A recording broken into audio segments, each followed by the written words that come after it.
সকল রাজনৈতিক দলগুলো যে বিষয়গুলোর উপরে একমত হয়েছে সেই বিষয়গুলোর আইনি ভিত্তিটা অত্যন্ত জরুরি ছিল, কারণ আইনি ভিত্তি ছাড়া এগুলোর কোনো ভ্যালু নাই। এই জায়গাটাতে আমরা লক্ষ্য করেছি যে শুরু থেকেই দেশের একটা বৃহৎ রাজনৈতিক দল বিএনপি শুরু থেকে সংস্কারের প্রশ্নে তারা দ্বিমত পোষণ করেছে, সংস্কারের কাজে বাধা দিয়েছে। একটা পর্যায়ে অধিকাংশ রাজনৈতিক দলগুলো যেহেতু সংস্কারের পক্ষে ছিল, সংস্কারের কার্যক্রমে অংশগ্রহণ করেছে।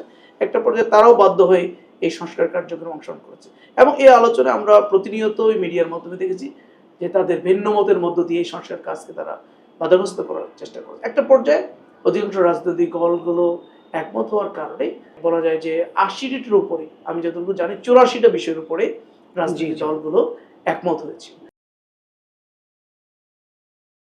একই দিনে সরকার সিদ্ধান্ত নিয়েছে যে একই দিনে গণভোট এবং জাতীয় নির্বাচন হবে।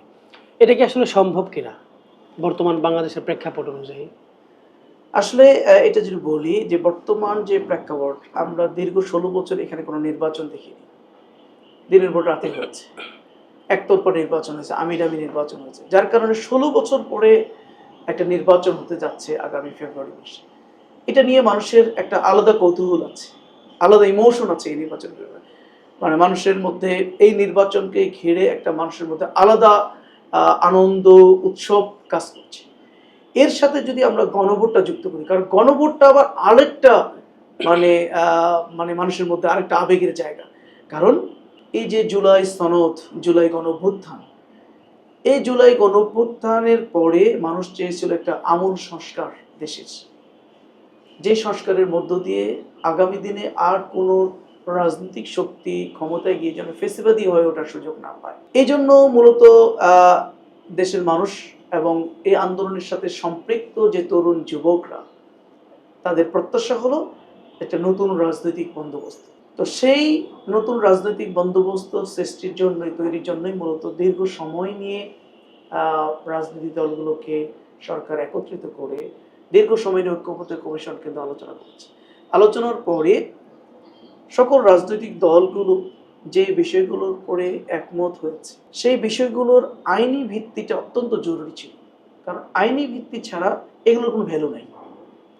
এই জায়গাটাতে আমরা লক্ষ্য করেছি যে শুরু থেকেই দেশের একটা বৃহৎ রাজনৈতিক দল বিএনপি শুরু থেকে সংস্কারের প্রশ্নে তারা দ্বিমত পোষণ করেছে, সংস্কারের কাজে বাধা দিয়েছে।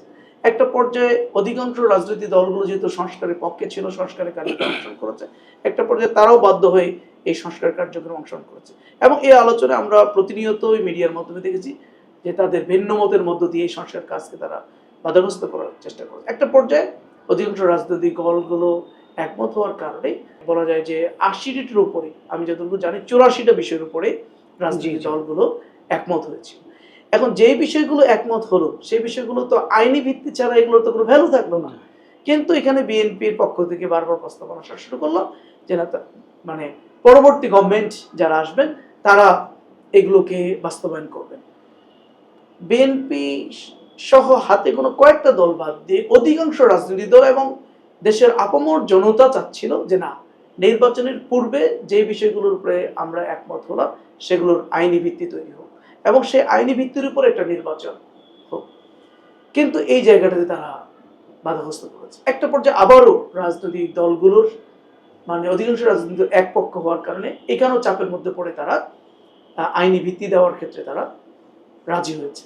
এই আইনি ভিত্তির জন্য হলো ৩টা এখানে বিষয় আছে। একটা হলো জুলাই সনদ ২০২৫ আদেশ দেওয়া, পরবর্তী হলো গণভোট এবং গণভোট পরবর্তী জাতীয় নির্বাচনের পরে যারা ক্ষমতায় আসবেন প্রথম সংসদেই সেখানে সংবিধান সংসদ পরিষদ নামের একটা পরিষদ গঠন করে তারা এটাকে বাস্তবায়ন দেবে।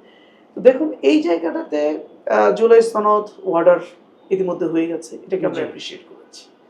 গণভোটের ব্যাপারে আমাদের স্পষ্ট বক্তব্য ছিল যে এই গণভোটের ব্যাপারে মানুষের আলাদা একটা ইমোশন আছে, এটার সাথে অসংখ্য শাহাদতের ঘটনা জড়িত, এটার সাথে এই আন্দোলন সংগ্রামের দীর্ঘ আন্দোলন সংগ্রামের ইতিহাস ঐতিহ্য এটার সাথে জড়িত। সুতরাং এইটাকে মানুষ আলাদা করে সেলিব্রেট করতে চায়, এটাকে আলাদা করে উৎসব করতে চায় এই গণভোটকে। এই গণভোট যদি একই দিনে হয় তাহলে যেটা হবে যে মানুষ আলাদা করে দুইটাই গুরুত্বপূর্ণ ইস্যু, গণভোটও গুরুত্বপূর্ণ ইস্যু আবার জাতীয় নির্বাচনটাও গুরুত্বপূর্ণ ইস্যু। দুইটা একসাথে হয়ে যাওয়ার কারণে দুইটা বিষয়কে মানুষ আলাদা করে সেলিব্রেট করতে পারছে, আলাদা করে উৎসব করতে পারছে না। এটা এক নম্বর। 2 নম্বর হলো আমাদের রাজনৈতিক কালচার হলো নির্বাচনের দিন বহু সেন্টারে গন্ডগোল হয়, মারামারি হয়, ওই সেন্টার বন্ধ হয়, কখনো কখনো দেখেছি একটা আসনও স্থগিত হয়ে যায় এগুলো কারণে।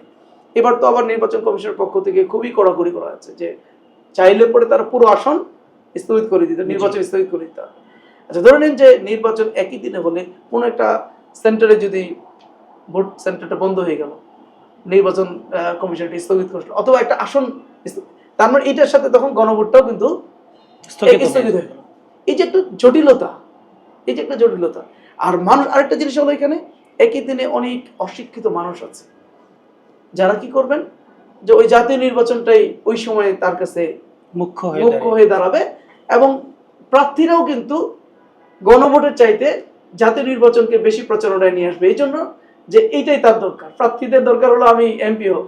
যার কারণে দেখা যাচ্ছে গণভোটটা কিন্তু মানুষের কাছে তখন আর গুরুত্ব সেভাবে, অথচ গণভোটটা একটা মানে আলাদা ইমোশন, আলাদা একটা গুরুত্ব এটা রয়েছে।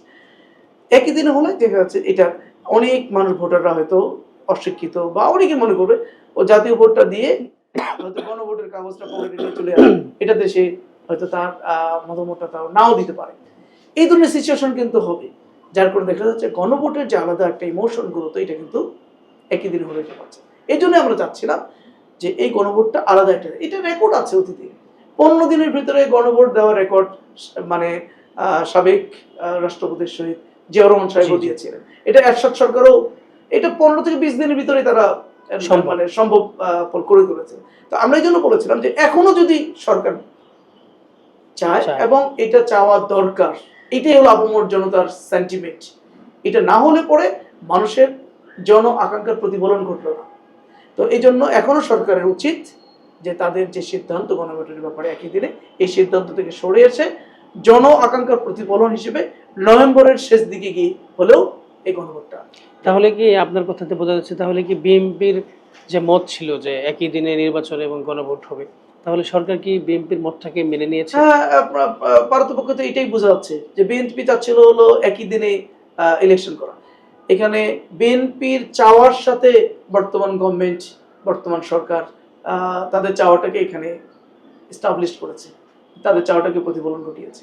যে আরেকটা বিষয় জানতে চাই যে গণভোটের বিষয়ে জামায়াত সহ যে 8টি দল আপনারা এই গণভোটের বিষয়ে এবং সনদের বিষয়ে যে আগে গণভোট হোক এটা নিয়ে যে আপনার আন্দোলন চলমান ছিল, সেই আন্দোলন কি চলমান থাকবে? হ্যাঁ, আন্দোলন তো আমাদের এখনো চলমান আছে, যতক্ষণ পর্যন্ত আমাদের তো শুধু জুলাই সনদ ছিল একটা আমাদের আন্দোলনের একটা দাবি, 2 নম্বর গণভোট ছিল একটা দাবি, লেভেল প্লেইং ফিল্ড ছিল আরেকটা দাবি, এরপরে গণহত্যার দায়ে শেখ হাসিনা সহ তার দোষরদের মানে বিচার, এটা আমাদের যেহেতু মানে একটা যদিও মানে আংশিকভাবে বাস্তবায়ন আছে, যেটা জুলাই সনদ যে ওয়ার্ডার এটা বাস্তব হয়েছে, আর বাকি এগুলো তো এখনো বাকি রয়েছে। এই জন্য আমরা সেগুলোর ব্যাপারে আমাদের আন্দোলন মাঠে অবস্থা। এখানে প্রথম প্রশ্ন হলো যে আমরা এখনো আশাবাদী জন আকাঙ্ক্ষার প্রতিফল ঘটানোর জন্য সরকার তার সিদ্ধান্ত থেকে সরে এসে গণভোটকে আগায় নিয়ে আসবে, নভেম্বরের মধ্যে নিয়ে আসবে, আমরা এখনো আশাবাদী।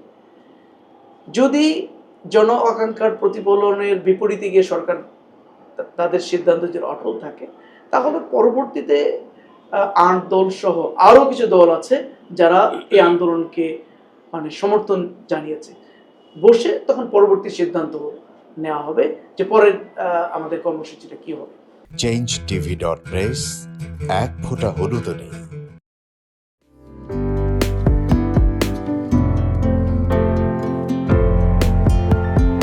পহেলা জানুয়ারি 2025 ইউটিউব জার্নালিজমের অগ্রদূত changetv.press 6 বছর পেরিয়ে পা রাখলো গর্বিত চেঞ্জ টিভি গণতন্ত্র, ভোটাধিকার, আইনের শাসন এবং মুক্ত সাংবাদিকতা প্রতিষ্ঠায় দীর্ঘদিন যাবৎ কাজ করে যাচ্ছে।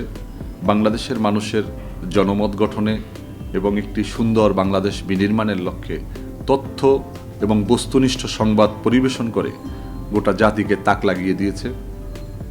এক ফোঁটা হলুদও নেই এই স্লোগান নিয়ে কোনো প্রতিষ্ঠান, কোনো সংবাদপত্র এবং কোনো মিডিয়া কাজ করছে বলে আমার জানা নেই। এবং বস্তুনিষ্ঠ সংবাদই যাদের প্রেরণা, যাদের একদল বস্তুনিষ্ঠ সংবাদকর্মী নিরলসভাবে একটা সুন্দর বাংলাদেশ গড়ার জন্য ক্ষুধা দারিদ্র্যমুক্ত শোষণমুক্ত ইনসাফ ভিত্তিক একটা কল্যাণ রাষ্ট্র প্রতিষ্ঠার জন্য নিরলসভাবে কাজ করে যাচ্ছে। তার নাম হচ্ছে চেঞ্জ টিভি। বাংলাদেশ লেবার পার্টির পক্ষ থেকে আমি চেঞ্জ টিভির দর্শক, শ্রোতা এবং কলাকুশলী, বিজ্ঞাপনদাতা সবাইকে জানাই আন্তরিক শুভেচ্ছা, অভিনন্দন। 6টি বছর খুব বেশি নয়, 6টি মাস বা বছর একটা শিশু বয়স থাকে। এই শিশু বয়সে চেঞ্জ টিভি যা অর্জন করেছে তা কৈশোরে গিয়ে হয়তো আরও অনেক অনেক বড় আকারে ধারণ করবে। আমি বিশ্বাস করি যে বাংলাদেশের চেঞ্জ টিভি শুধু অনলাইন ভিত্তিক নয়, এটাকে আমরা স্যাটেলাইট হিসাবে দেখতে চাই। বাংলাদেশের মানুষ এই চেঞ্জ টিভির মাধ্যমে আরেকটি স্বপ্নকে তারা বাস্তবায়নের দিকে এগিয়ে যাবে। changetv.press, এক ফোঁটা হলুদ নেই।